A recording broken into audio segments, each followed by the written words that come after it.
Assalamualaikum warahmatullahi wabarakatuh. Halo guys, kembali lagi bersama saya Bobby Hiren dan kali ini kita akan kembali komentari video dari Luis Prasetyo yang berjudul 33 tahun tim sukses gereja akhirnya mualaf. Kita akan langsung tonton videonya dan besok akan kita komentari guys.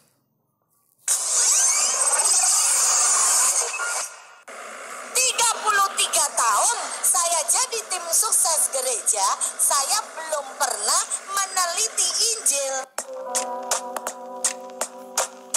Jadi meneliti ya. Jadi kita nih Luis ini saya sering buktikan di video-video saya ya. Kalau Luis ini dia selalu gagal paham. Orang ngomong A, maksud orang A, dia tanggapi dengan B. Nanti kita akan buktikan. Selalu saya buktikan di video-video saya. Jadi catat ya, ibu ini bilang dia belum meneliti Alkitab. Meneliti, bukan mengetahui ya, beda. Mengetahui dengan meneliti itu beda. Contoh saya kasih tahu misalnya. Kita tahu ya kitab itu ada kayak misalnya apa? Ada ayat yang berbunyi ada 3 memberi kesaksian, yaitu apa? Bapa, Putra, dan Roh Kudus. Kita tahu ada ayat itu. Nah, tapi kita kan belum teliti. Kita hanya tahu tapi belum teliti. Apa ayat ini benar apa tidak? Apa korelasinya dengan ayat lainnya yang Yesus mengatakan ingatlah Israel, Tuhan Allah kita Esa, satu-satunya Tuhan misalnya. Lalu juga Yesus katakan hanya kepada Dialah engkau berbakti dengan sepenuh hati, sepenuh jiwa dan dengan segenap jiwa ragamu. Nah, kita tahu ayat begitu, tapi kita belum menelitinya gitu. Apa korelasinya? Apakah terdapat kontradiksi apa tidak gitu kan? Logisnya bagaimana dan dihubungkan dengan ayat lainnya? Itu dimaksud dengan meneliti. Jadi mengetahui beda dengan meneliti. Ya, jadi kalau sekedar tahu, ya, tapi tidak meneliti. Kalau dalam Islam kasih contoh misalnya, dalam Islam itu misalnya ya, saya misalnya dari kecil saya tahu kalau sholat itu wajib 5 kali sehari, ya 5 waktu sehari, subuh, zuhur, asar, maghrib, isya. Tapi kenapa begitu? Lalu dan lain sebagainya. Ada juga misalnya saya tahu misalnya kalau Allah tuh ada di mana-mana. Tapi sekedar tahu tuh dia belum paham maksudnya itu apa gitu. Makanya dibaca lagi tafsir dan segala macam. Dan apakah logis apa tidak gitu. Jadi tahu itu beda dengan mengerti. Misal contoh saya kasih contoh lagi ya, misalnya kita tahu di tahun 65 itu ada penculikan Pak Jenderal gitu kan di Luang Buaya, di desa Luang Buaya, penculikan pembunuhan. Nah kita tahu, tapi mengerti ya kita itu apa yang sebenarnya terjadi itu. Nah jadi sekedar tahu dengan mengerti itu beda guys. Jadi ibu tadi ya dia belum meneliti, dia tahu tapi belum meneliti. Nah kita akan lihat nanti apa yang disampaikan Luis pasti menyimpang guys. Orang ngomong B, orang ngomong A, dia menyampaikan B nanti. Coba kita buktikan. Shalom alaikum, selamat datang kembali di channel ini guys. Kali ini saya akan membahas seorang mualaf guys, yang katanya sudah 33 tahun jadi aktivis gereja. Dan kemudian dia mualaf karena katanya menemukan bahwa kitabnya yang sekarang itu benar banget, dan kitabnya orang Kristen yang dulu nggak benar. 33. Ditahunya di mana itu benar? Karena bukan cukup tahu, tapi diteliti, dikaji, dibandingkan, komparasi. Makanya ada namanya ilmu perbandingan agama. Kayak contoh, para jurnalis saja menentukan mobil terbaik misalnya, atau motor terbaik, atau artis terbaik. Itu kan diadakan komparasi. Mereka mencatat list dari siapa aja yang mau dipertandingkan, diuji, dikomparasi. Lalu mereka catat poin-poinnya, lalu mereka ketahui betul seluk-beluknya, lalu mereka komparasi. Baru ditemukan satu yang terbaik atau yang benar. Nah, jadi mengetahui itu beda dengan meneliti. Jadi sekedar tahu nggak cukup guys. Orang Islam tuh tahu ya bahwa Tuhannya Allah, bahwa ada malaikat, nabinya yang perlu diketahui itu ada 25. Tahu, tapi mengerti nggak? Kenapa begitu? Logis apa tidak? Segala macam ngerti nggak? Jadi beda loh, tahu dengan mengerti itu beda. 3 tahun jadi tim sukses gereja loh guys, dan kemudian dia mualaf. Wah, Ini pasti orang pinter banget ya. Tapi apakah benar dia pinter atau enggak ya, kita langsung cross check aja sama semua statementnya. Kan gitu aja tuh, supaya gampang. Langsung aja kita nonton videonya guys. Tapi ternyata ketika saya membuka Quran dari depan ke belakang, wong aku ramudeng nek buka Quran kudu teko mburi mengarep, ya aku teko ngarep memburi. Ketika saya membuka Quran dari depan ke belakang, saya pelajari semuanya khatam. Ternyata subhanallah Bu, saya tidak menemukan satu kalimat pun yang salah di dalam Al-Quran.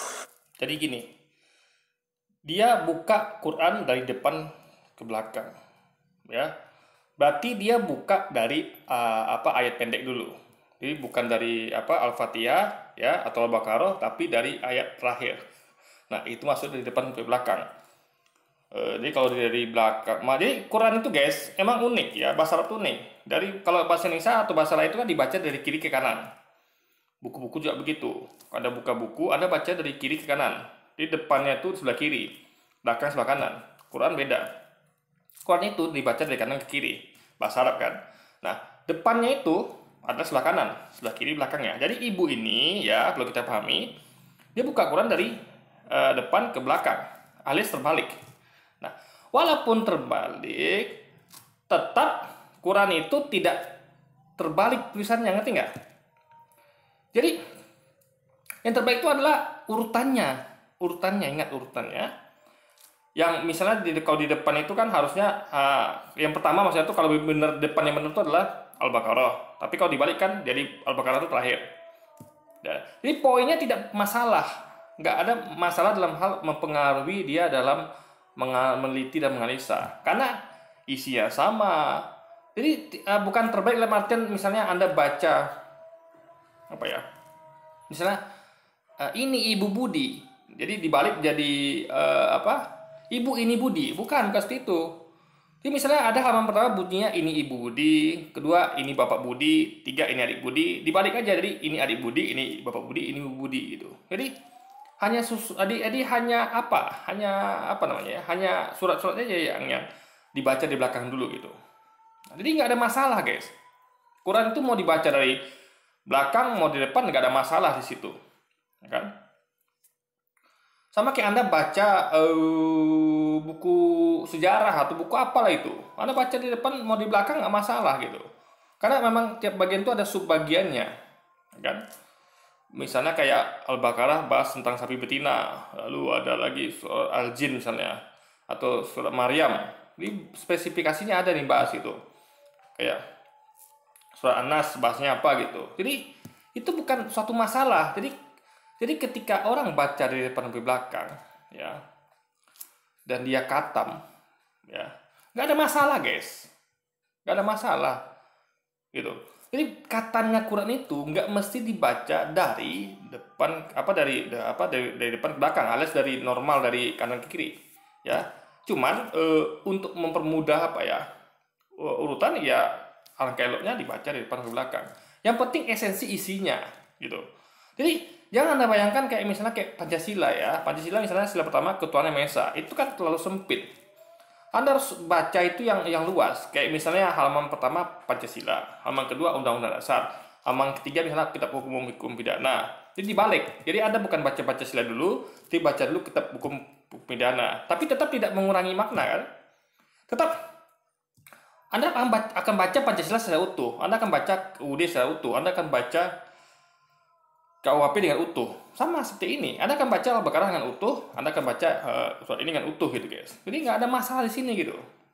Itu yang perlu dipahami. Wah, dapat tepuk tangan yang meriah guys. Tepuk tangan semua karena apa? Karena omongannya keren banget nih. Omongannya apa?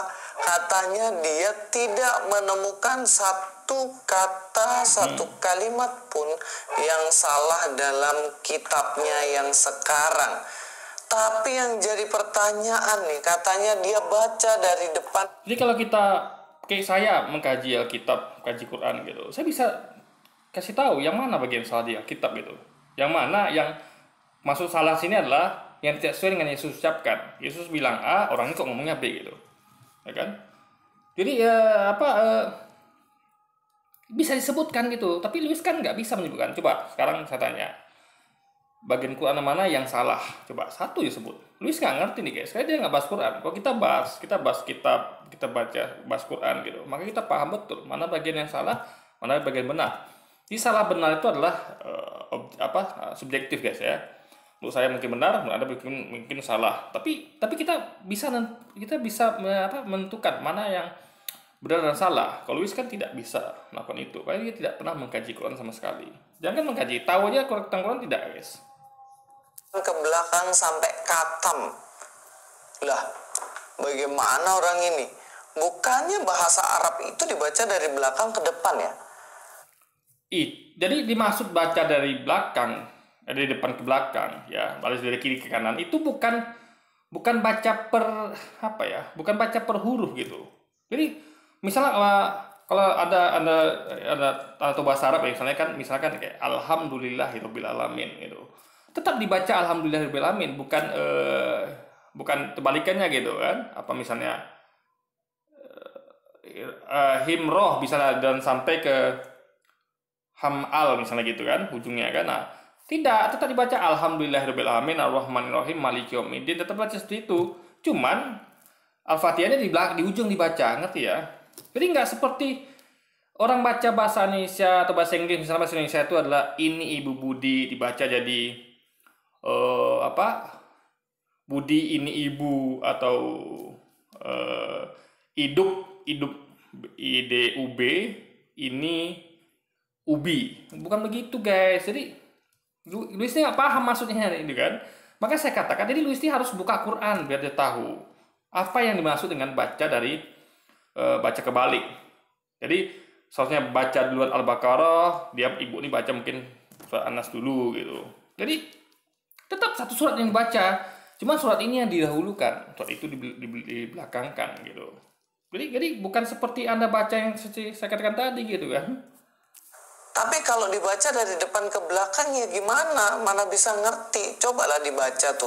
Kitab kalian, coba kalian baca dari depan ke belakang. Kira-kira mengerti nggak kalian nantinya? Mengerti. Coba kita baca. Depan Quran misalnya, bentar ya. Saya sambil Quran guys. Tapi nggak perlu lah ya, saya belum membeli duduk soalnya. Jadi gini, anggaplah belakang itu adalah surah An-Nas, Al-Falaq misalnya. Depan itu Al-Baqarah. Nah, Anda mau baca Al-Baqarah dulu, Al-Fatihah dahulu, depan dengan. Mau Anda baca di belakang dulu, atau kalau terbalik kan tentu depannya dari belakang itu. Anda baca dari Al-Falaq dulu, An-Nas dulu. Tetap mengerti guys gitu. Karena tidak bukan seperti yang saya katakan tadi, ini Ibu Budi jadi Budi ini Ibu. Bukan begitu maksudnya. Jadi baca terbalik dalam artian depan belakang depan dulu tuh dalam secara halaman per halaman gitu. Lembaran per lembar, bukan huruf per huruf atau kata per kata. Paham tidak? Jadi Lewis ini apa ya? Nalarnya nggak punya guys. Jadi nggak bisa, dia bisa membayangkan apa yang orang sampaikan. Dia nggak paham gitu. Seperti apa baca Quran dari depan ke belakang, dari belakang ke depan. Dia nggak paham guys. Jadi misalnya ada rangkaian huruf misalnya. Alhamdulillahirabbil alamin. Kan dari bacanya dari kanan ke kiri. Bukan dibaca dari kiri kanan hurufnya guys, tetap dibaca dari kanan ke kiri ya tulisannya, tapi dimulai dari halaman belakang dulu, paham ya? Jadi dari belakang ke depan atau depan belakang itu adalah dimulai dari halamannya, bukan dari huruf per hurufnya guys, gitu loh. Ngerti nggak? Ya nggak ngerti dong. Lah ini loh, orang kayaknya lebih hebat dari apapun di dunia ini karena dia bisa baca bahasa Arab dari depan ke belakang dan khatam dan mengerti kalau nggak ada yang salah. Bukan baca bahasa Arab, baca Quran secara keseluruhan, halaman per halaman, dimulai halaman yang di depan dulu baru belakang, ini dari belakang dulu baru depan gitu loh halamannya, bukan huruf per hurufnya. Luis nih memang, makanya Anda coba deh buka Quran Luis biar Anda paham gitu, baca Quran yang baik gitu. Orang banyak juga umat Islam yang baca di belakang dulu. Kenapa? Karena di situ banyak surat-surat pendek, lebih enak bacanya daripada Anda baca Al-Baqarah yang panjang gitu kan, gitu. Bahkan dalam sholat pun ya itu orang baca di belakang gitu. Kayak saya sholat, ya saya mengutamakan surat-surat pendek di belakang Anas, Al-Falaq, ya kan, yang lain-lainnya gitu. Jadi bukan Al-Baqarah yang saya baca. Al-Baqarah saya baca tapi nggak seutuh guys gitu. Maka saya cenderung hindari Al-Baqarah. Kenapa? Karena panjangnya gitu. Kan saya ambil yang surat pendek malahan yang di belakang gitu. Jadi tidak mengurangi artinya, tidak menghilangkan maknanya gitu. Hanya memilih yang mana yang mau dibaca duluan gitu. Ya, memilih yang mana mau dibaca duluan. Ini misalnya kayak misalnya urutan di apa ya? Kayak buku sejarah misalnya. Yang bab pertama bahas Pangeran Diponegoro, bab kedua bahas Teuku Umar, 3 Cut Nardin misalnya. Ya milih dulu. Anda mungkin mau baca Cut Nardin dulu, Diponegoro belakangan, kan nggak masalah gitu. Tetap satu subbagian guys gitu. Ini bukan seperti Anda baca huruf, lalu Anda baca dari kebalik gitu, enggak. Bukan itu yang dibahas, tapi halaman per halamannya dari Quran itu guys. Dikasih tepuk tangan lagi. Wah itu kalau saya itu memang aduh benar-benar saya surut. Mereka ini paham, makanya tepuk tangan. Orang nggak paham televisi ya nggak mungkin tepuk tangan, malah ngawur gitu guys. Jadi makanya jadi Anda terus paham Luis. Jadi kenapa mereka tepuk tangan? Kenapa? Karena ibu ini di tengah keterbatasannya dia nggak paham Quran, itu dibaca harusnya dari depan ke dari kanan ke kiri gitu kan, halaman-halamannya maksudnya, bukan hurufnya tetap dia akan baca dari kanan ke kiri huruf-hurufnya, dia baca halamannya, dia buka Quran, kita buka Quran nih, harusnya kita buka kan dari sebelah kiri ke kanan gitu kan, kalau buku biasa kan dari kanan ke kiri. Nah ibu ini bukanya dari kanan ke kiri kayak buku biasa gitu. Jadi dia temukan halaman depannya itu adalah ayat pendek, surat pendek gitu kan.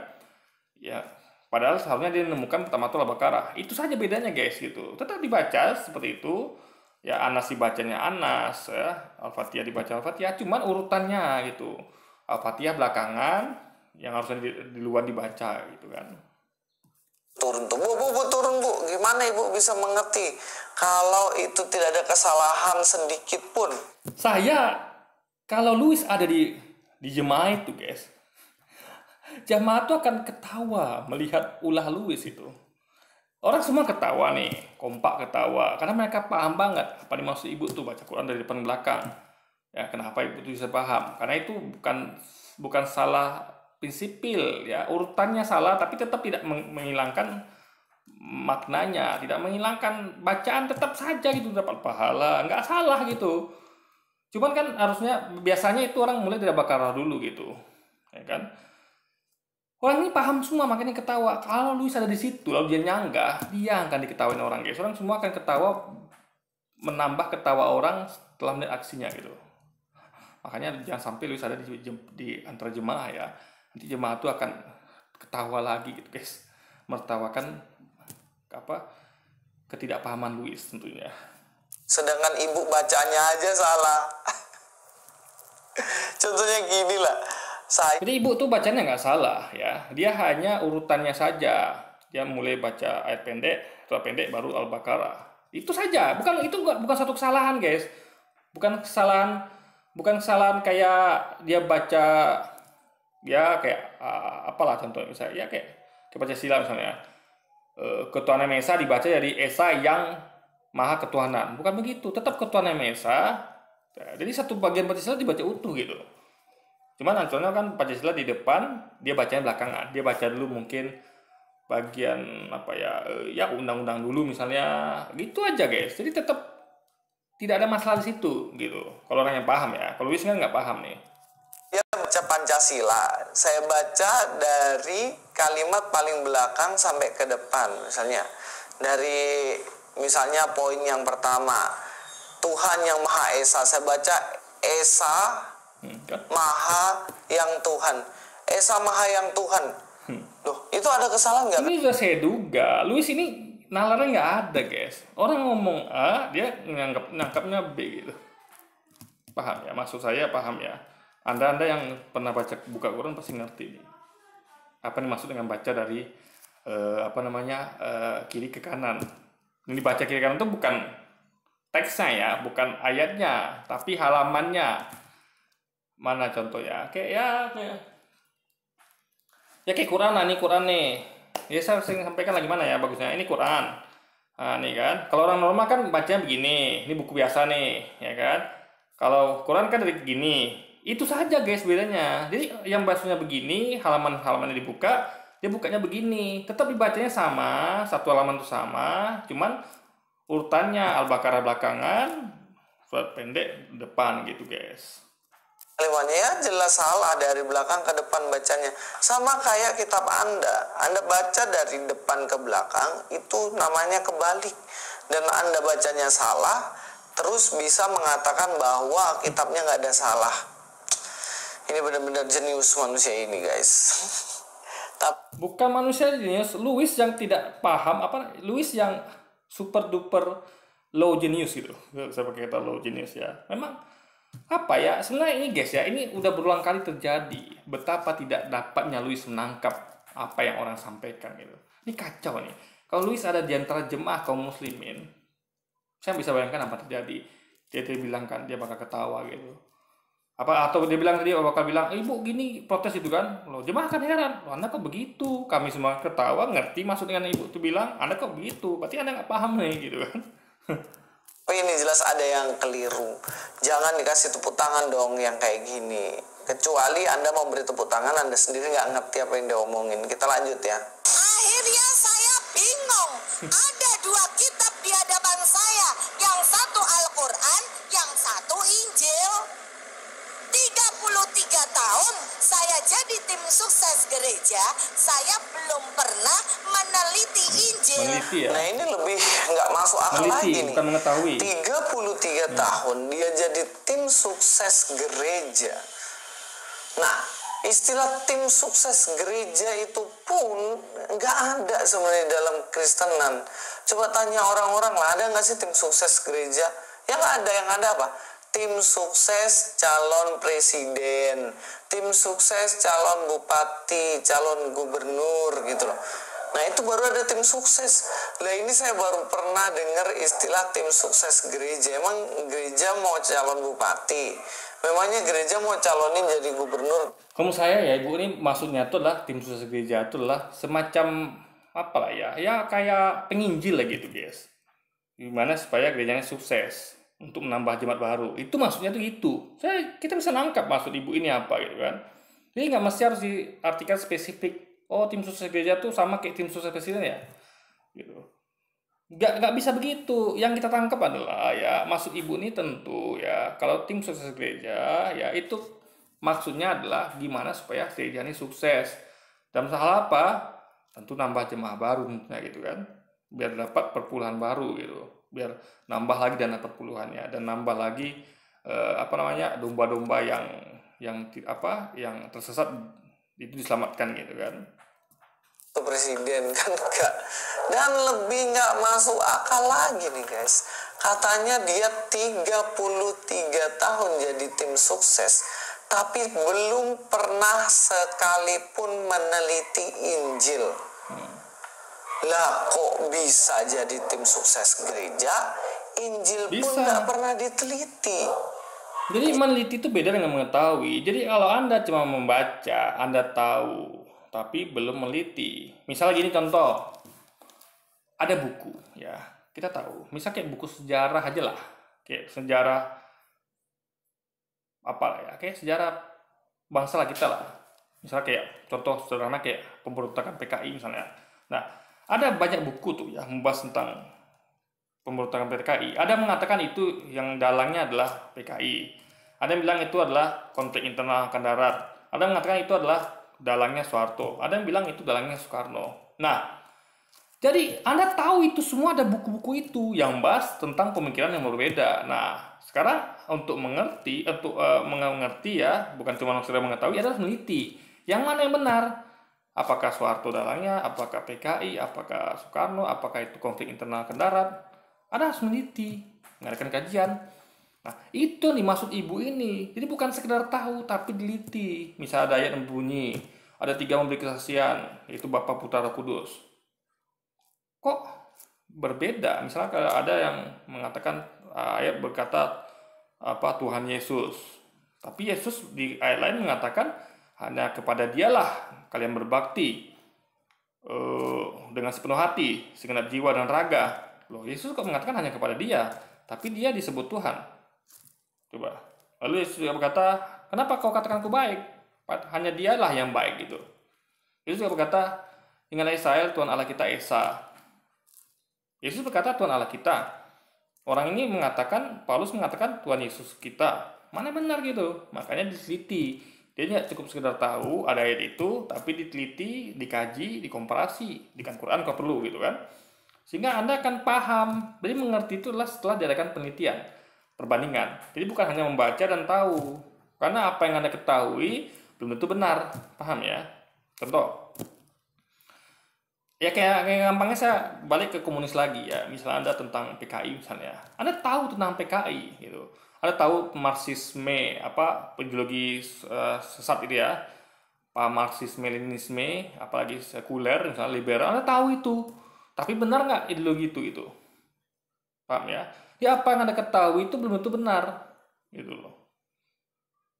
Ya, misalnya Anda tahu misalnya tentang Kristen. Apa Kristen itu benar? Belum tentu. Anda tahu tentang Islam. Apa Islam itu benar? Belum tentu. Nah, makanya dikaji dulu guys. Jadi tahu belum tentu mengerti. Ya. Mengerti tingkatannya lebih tinggi daripada tahu. Mengerti itu adalah setelah tahu, kita mengadakan penelitian, mengkaji kebenaran ayat ini. Ayat yang kita tahu ini kita uji kebenarannya. Kita komparasi. Itu yang jadi maksud ibu ini, dia hanya tahu Alkitab tapi tidak mengerti, tidak mengadakan penelitian. Dan penelitian itu metodenya tentu dengan membandingkan, dengan mengkaji, ya mengupas lah gitu guys, membahas tuntas gitu. Jadi bukan hanya sekedar tahu ada ayat ini, bukan, tapi diteliti, dikaji dan dibandingkan gitu.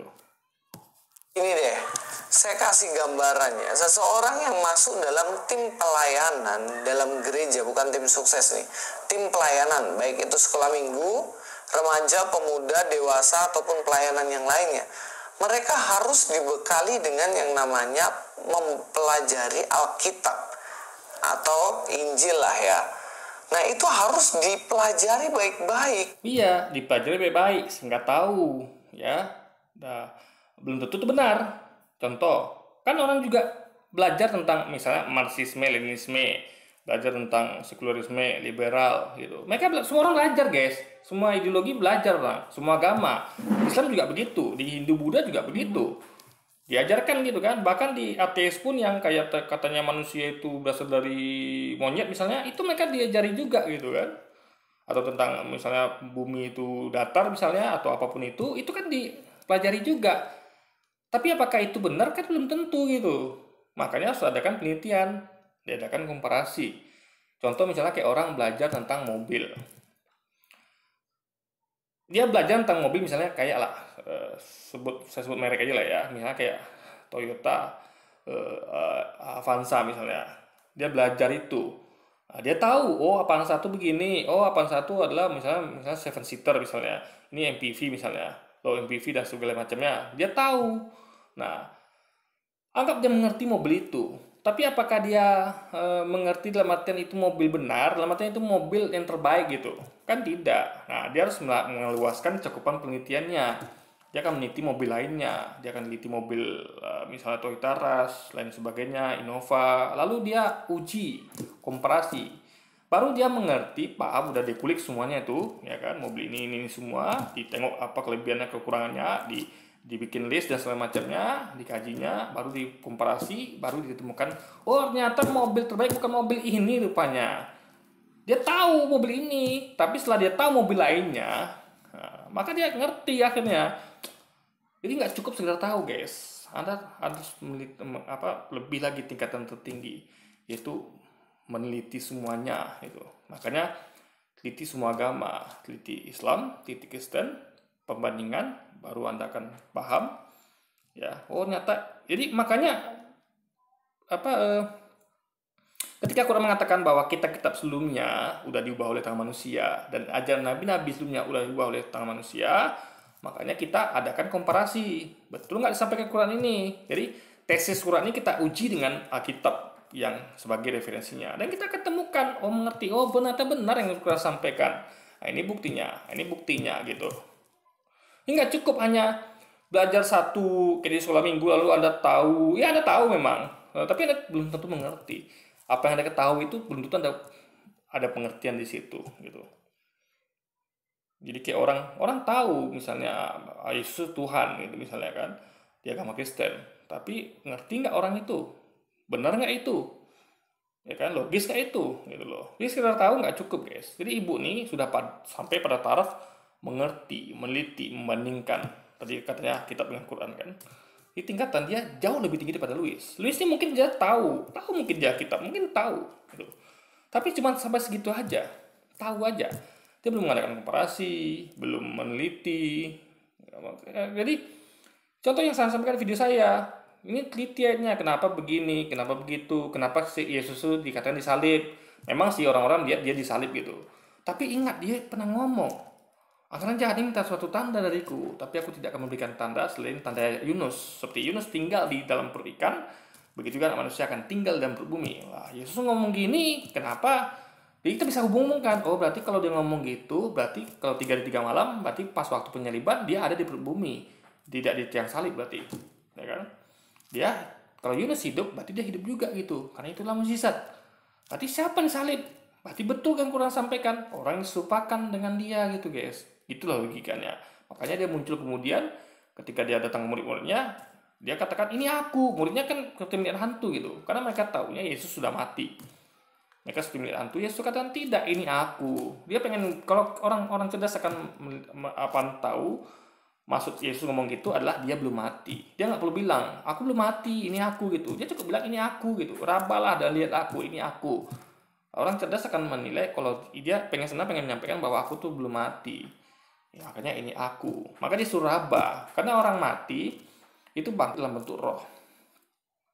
Makanya murid Yesus meyakini kalau Yesus itu mati, dia akan bangkit dalam bentuk roh, bukan manusia utuh kayak gitu, manusia normal guys gitu. Makanya untuk menguatkan itu Yesus mengatakan adakah bisa dimakan gitu. Lalu mereka memberikannya ikan goreng, dan dia makan itu guys. Itu bukti dia belum mati, dia masih utuh normal, bukan dalam bentuk roh guys. Kalau enggak ya bagaimana bisa Anda mengajar orang sedangkan Anda sendiri nggak tahu apa yang Anda ajarkan gitu kan. Nah ini 3. Jadi ada orang begitu, contoh kayak orang mengajarkan tentang Marxisme, Leninisme, ya kan? Dia tahu yang diajarkan, dia tahu artinya dia bisa mengajarkan, tapi nggak ngerti dia apa yang diajarin gitu guys. Benar apa salahnya gitu, logis apa tidaknya gitu kan? Kayak orang tahu tentang, misalnya ada guru mengajarkan tentang teori evolusi Darwin dari monyet, Pithecanthropus menjadi manusia. Orang itu guru tuh tahu tentang teori itu, dia ajarkan pada muridnya, tapi apa dia paham apa tidak? Dia mengerti nggak? Dia meneliti nggak itu benar apa tidak gitu? Itu maksudnya. Jadi tahu bukan berarti dia mengerti atau paham guys. Ngerti ya maksud saya? 23 tahun tidak pernah sedikit pun meneliti yang namanya Injil. Kemudian dia bandingkan Injil yang dia nggak ngerti dan nggak pernah teliti itu untuk dibandingkan dengan... Salah, bukan begitu. Dia belum mengerti karena dia belum membandingkan. Ingat, sebelum orang membandingkan dia belum mengerti apa-apa. Contoh orang, gimana orang bisa membuat klaim mobil terbaik tahun ini? Gimana? Kok dia tidak mengerti dulu? Dalam arti dia harus mengerti semua mobil. Baru saya bisa klaim mobil terbaik tahun ini adalah mobil ini. Kenapa? Saya sudah meneliti, saya sudah mengulik semuanya. Saya tahu masing-masing, bukannya tahu satu saja gitu. Jadi ibu ini sampai pada tahap mengerti setelah dia mengkaji semuanya, meneliti, membandingkan gitu. Dia tahu tentang Kristen, tahu tentang kitab, tahu dia, tapi belum mengerti apa itu benar apa salah. Ngertinya setelah dibandingkan. Oh, ternyata yang benar tuh Quran dong. Dia bisa kasih tahu dalil-dalil dan apa korelasinya, guys. Al-Quran yang dia baca dari depan ke belakang, kira-kira ketemu nggak itu kebenaran atau ketemu nggak kesalahan? Ya nggak sama sekali. Udahlah, ini nggak bisa dipercaya benar-benar. Walaupun dia katanya ngaku pinter dan juga mualaf karena kepandaiannya, tapi semua omongannya nggak bisa dipercaya. Kita lanjut. Akhirnya kan saya penasaran, kan sudah saya bilang tadi kok nggak ada yang salah. Iki ojo-ojo sing salah Injilku. Akhirnya saya membuka Injil perlahan, Bu. Saya buka lembar demi lembar. Ketika saya membaca Injil, saya luar biasa kaget, Bu, karena saya dapati di dalam Injil Imamat 11. Aduh, 33 tahun jadi tim sukses gereja katanya. Injil Imamat. Waduh. Angel wes, angel. Imamat bukan Injil. Maksudnya gini ya, dalam Injil Imamat. Jadi ya, ibu ini mengatakan bahwa Alkitab itu Injil gitu. Ya itu terus terang dia salah di situ dalam artian itu. Tapi maksudnya gini loh guys. Tempat dia ngomong jemaah di depan dia ini tentu nggak taunya ya kitab umat Kristen itu Injil. Makanya pakai kata Injil. Jadi untuk menerangkan kitab Kristen itu adalah Injil, dalamnya ada Imamat. Itu maksudnya loh guys. Gitu. Karena orang ini belum ngerti kitab Kristen itu sebenarnya Alkitab dalam itu campur-campur. Itu detail lah.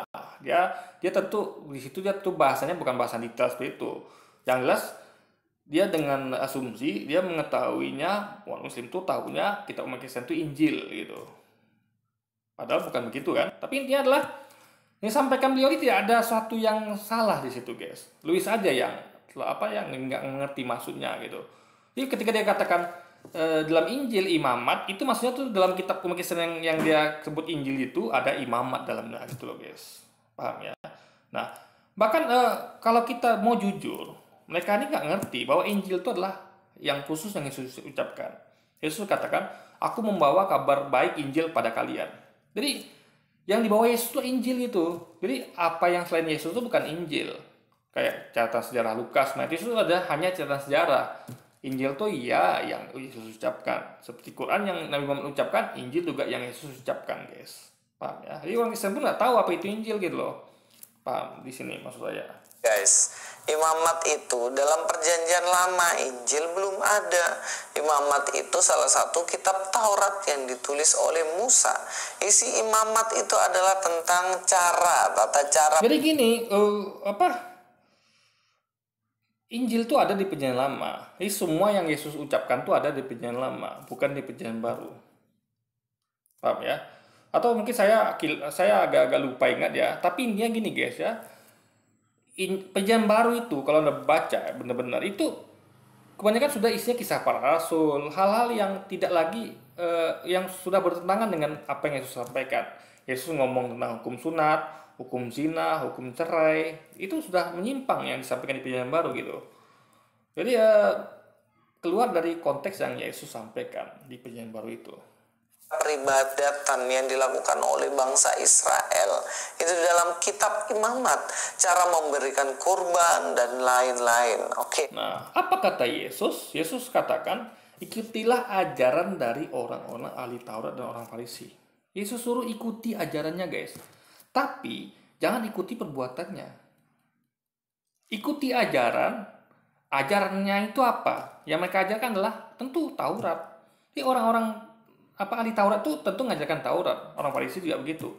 Tapi jangan ikuti perbuatannya. Jadi meskipun mereka mengajarkan Taurat, tapi perbuatan mereka jauh dari Taurat. Nah, jadi makanya Yesus itu menguatkan Taurat harusnya. Maka dia pakai kata menggenapi, menambah sehingga lengkap, bukan menghilangkan atau meniadakan. Yesus katakan janganlah kalian menyangka aku datang untuk meniadakan hukum Taurat yang kita pernah nabi.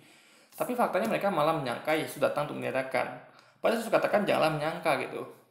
Yesus datang bukan untuk meniadakan atau menghilangkan, tapi untuk menggenapi alias menambah sehingga lengkap atau genap. Di hukum-hukum Taurat itu ditambah sehingga lengkap. Contoh hukum cerai. Hukum cerai Musa kata Yesus ya, hukum Taurat Musa mengatakan jika engkau menceraikan istrimu berilah ia surat cerai. Nah Yesus tambahkan dengan apa? Apakah Yesus silakan hukum itu? Tidak. Tetap kalau menceraikan istri itu kasih surat cerai. Tapi Yesus tambahkan segenap ya. Bila engkau menceraikan istrimu bukan karena dia berzina, berarti kalau menceraikan istri itu hanya boleh kalau dia berzina. Nah, kasusnya kalau dia tidak berzina kamu ceraikan, maka sama dengan kamu buat dia berzina. Jadi Yesus tambahkan, jadi selain kasih surat cerai, juga nggak boleh menceraikan istri kecuali dia berzina. Karena kalau kamu paksakan menceraikan istri bukan karena dia berzina, karena sebab lain misalnya, maka kamu sama dengan membuat dia berzina. Nah, laki-laki yang menikahi istrimu tadi, yang kamu ceraikan karena dia bukan berzina, sama juga laki-laki itu berzina. Kenapa? Karena cerainya nggak sah, karena sang istri tidak berzina kalau ketika kamu ceraikan, guys. Itu hukum tambahan dari Yesus. Dia tidak menghilangkan hukum asalnya, yaitu kalau nikah, kalau cerai itu kasih surat cerai gitu. Sama kayak contoh hukum zina. Yesus berkata, hukum Taurat menyebutkan bahwa dilarang berzina.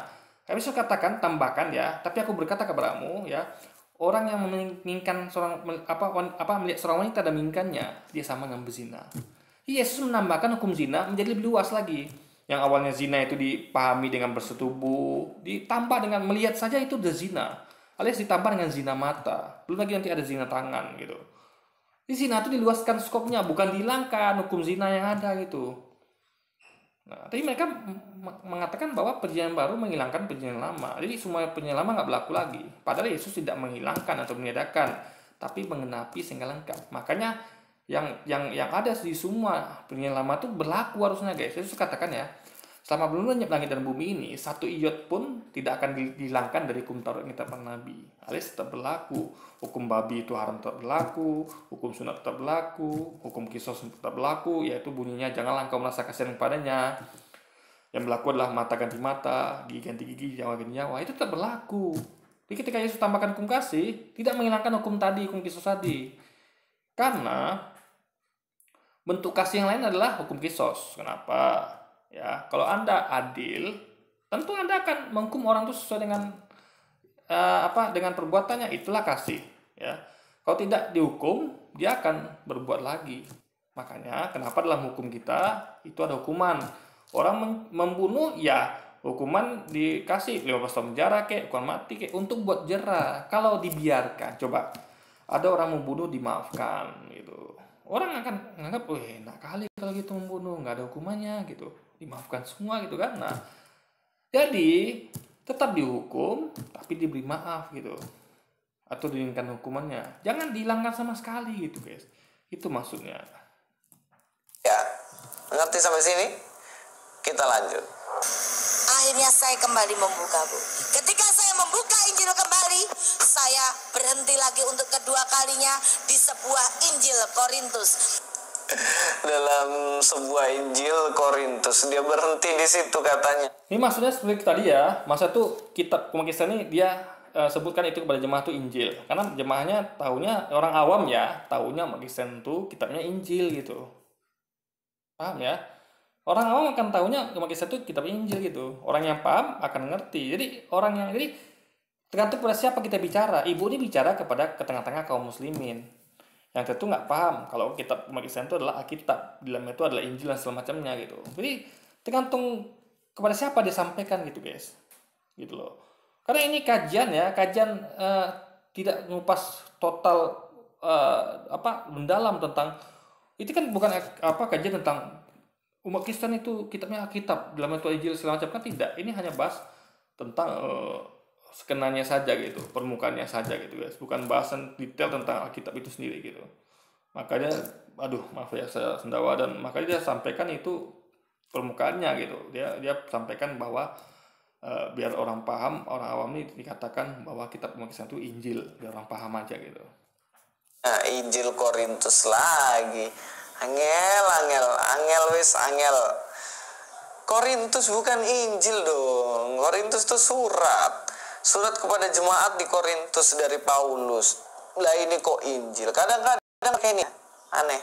Nah, makanya Yesus datang untuk membawa berita baik, kabar baik Injil. Dia nulis mengaku jujur, itu surat Paulus gitu. Jadi makanya dicek surat Paulus itu bertentangan dengan Injil yang Yesus sampaikan. Ternyata bertentangan. Apa yang Yesus ucapkan, Paulus sampaikan berbeda. Atau Yesus disampaikan bahwa ingatlah Israel, Tuhan Allah kita Esa. Paulus mengatakan bahwa Tuhan Allah kita Trinitas. Esa itu bukan Trinitas loh, guys ya. Sekali lagi, Esa bukan Trinitas. Makanya kenapa di Pancasila itu ketuhanan namanya Esa? Ya, siapa Tuhan namanya Esa? Itu Allah. Bukan Allah Tritunggal. Allah Tritunggal itu bukan Esa. Tritunggal bukan Esa. Paham ya? Makanya ketuhanan namanya Esa itu menuju kepada Allah, bukan menuju kepada Allah Bapa, Putra, Roh Kudus gitu. Ya kan? Paham ya? Jadi Esa itu bukan Trinitas. Makanya kalau jadi yang merumuskan Pancasila siapa? Umat Islam. Para ulama waktu itu siapa? berapa itu saya lupa namanya. Yang penting itu merupakan adalah para ulama. Makanya ada Pancasila, sila pertama, ketuhanan yang satu lah. Maksudnya lah Allah itu guys, Tuhan yang satu, bukan Allah Tritunggal tentunya. Menentang Paulus, katanya Injil dipalsukan Paulus, terus juga padahal bukan Injil, padahal yang itu Korintus. Nah, maksudnya dipalsukan adalah ya dibuat sesuatu yang bertentangan dengan itu. Jadi gini, Yesus datang nih bawa Injil. Injil itu adalah apa yang Yesus sampaikan. Yesus membawa kabar baik, artinya Injil. Jadi Yesus sampaikan itu udah. Orang mencatat, harusnya kan kayak Quran kan, Imam datang menyampaikan Al-Quran. Disampaikanlah, orang mencatat dan menghafal. Gitu kan harusnya kan. Makanya Yesus juga begitu harusnya. Datang menyampaikan Injil, kabar baik itu, orang menghafal dan mencatat harusnya kan. Nah, tapi datang orang lain, yaitu Paulus, menambah. Dia bikin surat Korintus dan sebagainya macamnya, dan dijadikan kitab umat Kristen gitu. Ini sama kayak Quran, ada Quran nih, ditambah dengan hadis, ditambah dengan ini. Itu kan sebenarnya beda, Quran, hadis gitu. Sejarah lain lagi, tapi mereka semua tidak digabung satu gitu. Nah, sedangkan Quran aja itu dengan hadis itu ya ada tingkatannya guys, ada sahih sampai ke doif atau palsu. Itu dicek, cross check, hadis itu dicek sama Quran. Kalau tidak sesuai dengan Quran itu palsu. Kalau sesuai dengan Quran itu asli, dicek lagi tuh. Nah, kalau ini tidak digabung aja gitu guys, jadi Alkitab gitu. Injil yang Yesus sampaikan digabung dengan catatan sejarah Matius, catatan sejarah Lukas, surat-surat Korintusnya Paulus digabung satu. Nah, makanya ibu tuh meneliti. Jadi ibaratnya kayak Quran digabung sama hadis, digabung dengan catatan sejarah para tabiin digabung satu. Jadi kitab baru namanya bukan Quran lagi, tapi kitab anggaplah Alkitab gitu. Alkitab versi Quran ya. Dalam itu adalah Quran, ada hadis, ada catatan sejarah. Nah, lalu kita harus cek betul nggak ini cara sejarah yang dimasukkan dalam kitab ini sesuai dengan Quran yang Muhammad sampaikan, kan gitu logikanya. Maka kita menemukan ada hadis palsu, hadis sahih gitu. Kalau mereka tidak, makanya ibu itu menguji dan menemukan ternyata apa yang Yesus sampaikan beda dengan yang Paulus sampaikan itu. Yesus dia bicara tentang tadi itu, tentang hukum cerai. Paulus mengatakan tidak boleh cerai gitu. Padahal Yesus mengatakan tidak pernah mengatakan tidak boleh cerai. Boleh cerai kecuali boleh cerai karena istrimu berzina. Kalau tidak berzina, kecuali kalau bukan berzina, nggak boleh bercerai. Itu maksudnya guys. Nah, diceraikan pun kasih surat cerai. Seperti yang dikatakan hukum Taurat. Gitu loh. Aduh. Mungkin terlalu jenius kali ya. Kita lanjut. Saya buka lagi Injil. Ketika saya membuka Injil kembali, saya tambah kaget lagi, Bu. Jadi karena dibicara kepada orang awam, umat Islam awam, jemaat Islam awam, jadi umat Islam itu tahunya tentu yang umat Kristen itu kitabnya Injil. Ya itulah Injil yang dipegang umat Kristen. Padahal kan detailnya bukan seperti itu. Tadi ibu ini ngomong secara awam saja, bukan khusus kajian tentang itu guys. Gitu. Itu yang perlu dipahami ya. Ketika saya membuka Injil Kejadian, ini lagi Injil Kejadian ini. Pusing kronologinya, timeline-nya ini udah nggak jelas. Dia baca dari Imamat, ketemu Korintus, balik lagi Kejadian. Harusnya ini ya, kalau dia punya timeline yang tepat tentang Alkitab, dia aktivis gereja 33 tahun, dia pelayan Tuhan selama 30 tahun, harusnya dia itu secara otomatis, otaknya sistematis. Kejadian, Imamat, kemudian Korintus. Ketika dia menyampaikan sesuatu seperti itu nggak ada hubungan sama sistematis itu guys. Karena dia bukan membahas secara detail. Ingat, contoh misalnya kita misalnya kayak bahas tentang sejarah ya. Sejarah G30S misalnya. Kita sampaikan yang di tahun 65, lalu balik lagi ke tahun 48, balik lagi tahun 5, itu nggak masalah gitu. Paham ya? Karena dia bukan bahas sesuatu tuh, dia gini. Dia sedang membahas kajian di situ, bukan kajian spesifik. Kita bahas tentang Alkitab ya. Alkitab itu pertama adalah Kejadian. Misalnya lanjutnya adalah Imamat, lalu Korintus. Bukan begitu. Dia bukan sedang membahas tentang susunan Alkitab, bukan guys. Jadi tulisnya nggak paham gitu. Dia ngasih contoh, ambil dari Korintus, lalu misalnya Imamat, balik lagi Kejadian, itu contoh gitu. Itu loh guys. Paham ya? Jadi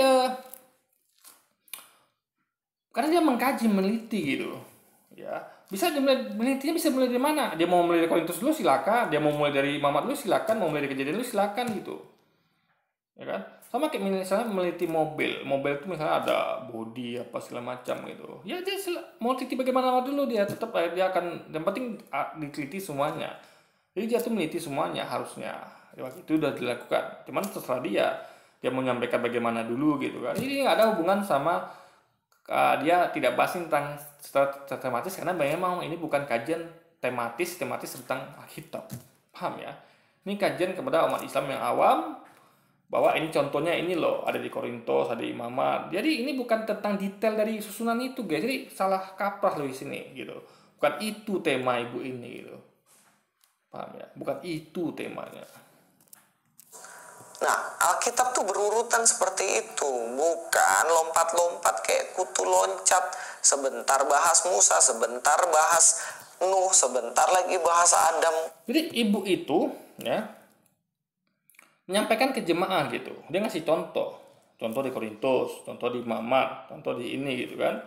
Jadi ya untuk menemukan kesalahan itu ya di suatu kitab itu ya, Anda bisa mulai dari mana saja gitu. Contoh misalnya kayak kata umat Kristen kan, dia mengatakan bahwa tidak ada seorang pun dari kalian yang tidak mendatangi neraka itu. Mereka mulai dari mana itu? Coba apa dimulai? Enggak, mereka mengatakan ayat itu, coba lihat, umat Islam semuanya akan mendatangi neraka alias memasuki neraka. Benar kalau dalam artian ini salah ayatnya, misalnya dianggap salah ya, nggak mesti harus di depan, guys. Dimanapun Anda buka ya suatu buku, Anda buka dari mana saja ya, kalau benar Anda tidak akan menemukan kesalahan itu, mau dibuka dari mana saja gitu loh. Cuman harus lengkap, detail. Makanya baca ayat selanjutnya, Allah akan memasukkan orang-orang kafir dalam keadaan berlutut, dan Allah selamatkan orang-orang beriman dalam beramal soleh, guys. Gitu. Dibaca lengkap. Bukan masalah dimulai dari mana, tapi lengkap nggak dia, detail nggak dia, satu paragraf perikop nggak dia gitu loh. Itu poinnya. Ya mau bahas Korintus dulu, tapi satu perikop gitu. Bukan. Jadi nggak masalah Anda harus kejadian dulu, harus ini dulu, enggak, guys, gitu loh. Untuk mengerti suatu hal gitu. Bolak-balik begitu ya, nggak bisa dong. Emangnya itu Anda gitu, itu Kristen nggak kayak gitu. Ibu ini kan semuanya diratain Injil, sedangkan Yaya Waloni lagi ngomong gini, kitab orang Kristen itu adalah perjanjian baru, bukan Injil. Nah, jadi gini, Ustadz Yani itu menerangkan, jadi gini, kepada orang yang awam, sama-sama orang awam nih, umat Islam yang awam ya, dia pengen jelaskan kalau, makanya gini, orang-orang Islam tuh guys ya, taunya umat Islam tuh kitabnya Injil, udah gitu aja.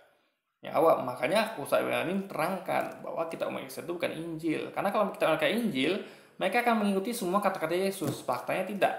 Mereka malah mengikuti kata-kata Paulus Perjanjian Baru. Kan mereka patokannya Perjanjian Baru kan? Kan mereka katakan hukum Perjanjian Lama sudah dihilangkan gitu. Tidak ada lagi babi haram, babi jadi halal sekarang. Hukum sunat udah diganti dari sunat hati. Hukum kisos, mata ganti mata, gigi ganti gigi, nyawa ganti nyawa, digantikan hukum kasih gitu kan. Berarti mereka mengakui yang berlaku adalah ajaran Perjanjian Baru. Perjanjian Lama nggak berlaku lagi. Berarti kan kitab mereka sebenarnya adalah yang berlaku itu Perjanjian Baru. Itu masuk disampaikan saya nih. Kalau kitab mereka itu kan Injil. Kalau kitab mereka Injil, mereka seharusnya berkitab Injil yang mengikuti ajaran Injil gitu. Bukan malah mengikuti Perjanjian Baru gitu, guys. Logikanya. Yang satu bilang semuanya Injil, yang satu bilang orang Kristen kitabnya bukan Injil. Ini loh Pak Yaya Waloni dan juga Ibu siapa ini, Mega Fitri kah siapa, ketemu gitu, ngobrol. Kita sepakat dong, kitabnya orang Kristen itu apa, Injil atau bukan? Mereka ini tahu sebenarnya, tahu. Cuman kepada siapa disampaikan gitu. Ya dong, umat Kristen. Kalau saya, karena saya bukan ngomong di depan jemaat Islam ya, nonton video saya tuh tentu ada orang Kristen juga, maka saya sampaikan apa adanya, bahwa kitab umat Kristen itu bukan Injil saja gitu. Karena Injil itu adalah yang Yesus sampaikan, tapi juga dalam Alkitab tuh campur-campur. Ada cerita sejarah Lukas, Matius, ada suratnya Paulus, Korintus dan sebagainya macamnya, guys, gitu loh. Dan juga ada Taurat dan sebagainya macamnya. Karena tergantung pada siapa Anda menyampaikan. Nah, ustadz kita ini menyampaikan pada jemaat yang seperti itu. Jadi mereka tuh tidak sedang ngomong di depan umat Kristen gitu kan. Nah, kebetulan Luis nonton gitu. Jadi Luis nggak tahu itu ditujukan pada siapa ceramah itu. Anda ceramah kepada siapa, tentu Anda harus harus apa yang dipahami orang itu gitu kan. Kalau orang tuh nggak paham tentang itu ya ada, biar biar kajian itu tidak banyak interupsi guys, karena nanti orang akan bertanya lagi gitu, ada segala macam gitu kan. Jadi ya orang tuh taunya apa ya itu disampaikan gitu loh guys. Nah, makanya saya itu jadi ada sub bahasan lain gitu yang kalau bahas tentang detail ini sebenarnya begini gitu, tapi dia bahas hanya tentang itunya saja. Jadi harus paham ya perbedaan antara ini sebenarnya bagi bahas apa gitu kan. Jadi orang, makanya saya katakan Luis itu kalau orang bahas A jangan lari ke B gitu karena tidak paham dirinya gitu kan. Supaya bisa ngajarnya tuh kompak gitu loh. Nuduh orang tuh kompak gitu. Jangan nuduh orang Kristen nggak kompak, kan kasihan kalian sendiri gitu. Oke, itu saja dari saya. Mudah-mudahan ibu yang jenius, 33 tahun aktivis gereja, tim sukses gereja, sampai akhirnya karena kejeniusannya dia pindah atau Dia tuh mualaf itu setelah dia meneliti Alkitabnya dan komparasi dengan Al-Quran. Jadi sama kayak tadi itu. Kenapa orang bisa menentukan mobil terbaik tahun ini? Dia meneliti semua mobil ya, semua produk ditelitinya, dikajinya, dikomparasi, baru ditemukan yang mana yang terbaik. Luis belum melakukan itu. Dia tahu tentang kita mungkin dia tahu. Dia tahu tentang satu produk mungkin, tapi dia nggak tahu semua produk gitu, belum membandingkan, sehingga dia belum menemukan agama mana yang benar gitu. Orang yang misalnya kayak orang hanya tahu tentang ajaran Marxisme, Leninisme, ya dia nggak tahu yang lain, dia anggap itu benar. Orang hanya tahu kayak kaum penyembah sapi, dia hanya tahu tentang orang nyembah sapi, dia nggak tahu tentang ada agama lain, Islam atau Kristen. Nah, dia akan mengatakan itu benar gitu, karena dia tahunya cuma itu guys, paham ya?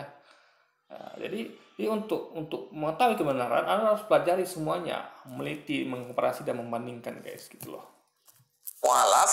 Mudah-mudahan ya ini jadi pelajaran buat kita lah, supaya kita belajar baik-baik Alkitab gitu, supaya tidak mudah tertipu, terombang-ambingkan dan gak jelas kayak. Makanya ibu tuh sudah melakukan itu, Anda sudah melakukan itu belum Luis gitu. Anda sudah mengkaji belum Alkitab Anda?